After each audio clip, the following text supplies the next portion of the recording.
अस्सलाम वालेकुम दोस्तों, तुसी ਵੇਖ ਰਹੇ ਹੋ ਹਸੀਨ ਪੰਜਾਬ ਟੀਵੀ ਤੇ ਮੈਂ ਤੁਹਾਡਾ ਮੇਜ਼ਬਾਨ ਮੁਹੰਮਦ ਇਰਫਾਨ। ਦੋਸਤੋ ਅੱਜ ਤੁਹਾਡੇ ਵਾਸਤੇ ਅਸਰ ਝੋਟੀ ਪਿਓਰ ਨੀਲੀ ਦੀ 3 ਮਾਹ ਦੀ ਗੱਬਨ ਲੈ ਕੇ ਹਾਜ਼ਰ ਹੋਏ ਹਾਂ। ਡਾਕਟਰ ਤੋਂ ਪਾਸ ਕਰਾ ਕੇ ਦੇਣ ਦੇ ਗਰੰਟੀ ਦੇਣ ਦੇ 3 ਮਾਹ ਦੀ ਮੂੰਹ ਚੋਗੀ ਦੋਸਤੋ 3 ਮਹੀਨਿਆਂ ਦੀ ਗੱਬਨ ਨੇ। ਬਹੁਤ ਹੀ ਮਾਕੂਲ ਰੇਟ ਵਿੱਚ ਦੋਸਤੋ। ਥਣ ਮਾਸ਼ਾਅੱਲਾ ਬਹੁਤ ਪਿਆਰਾ ਲੱਗਿਆ ਹੋਇਆ ਮਾਸ਼ਾਅੱਲਾ। ਥਣਾਂ ਦੀ ਵਿਰਲ ਬਹੁਤ ਗਿੱਠ ਗਿੱਠ ਤੇ ਵਿਰਲੇ ਦੋਸਤੋ। किसी दोस्त भरा ਨੂੰ पसंद आती साड़ा WhatsApp नंबर चल रहा दोस्तों, इन्हें साढ़े नाल रब्ता कर सकता है। और वीडियो अच्छी लगी है तो लाइक और शेयर दोस्तों, और चैनल को सब्सक्राइब करना माशाल्लाह दोस्तों।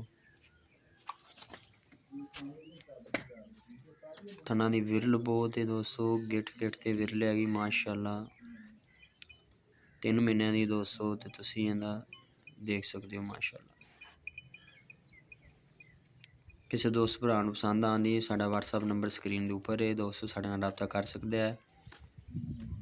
मज़ीद ऐसी वीडियो देखने वास्ते दोस्तों साढ़े चैनल को सब्सक्राइब करो। डिमांड दोस्तों इनकी 2,70,000 रुपये मालिक करते हैं दोस्तों। किसी दोस्त भरा ਨੂੰ पसंद आती साड़ा WhatsApp नंबर 0345 75 15 513। मिलते हैं एक नवी वीडियो वास्ते इंशाअल्लाह। अस्सलाम वालेकुम दोस्तों।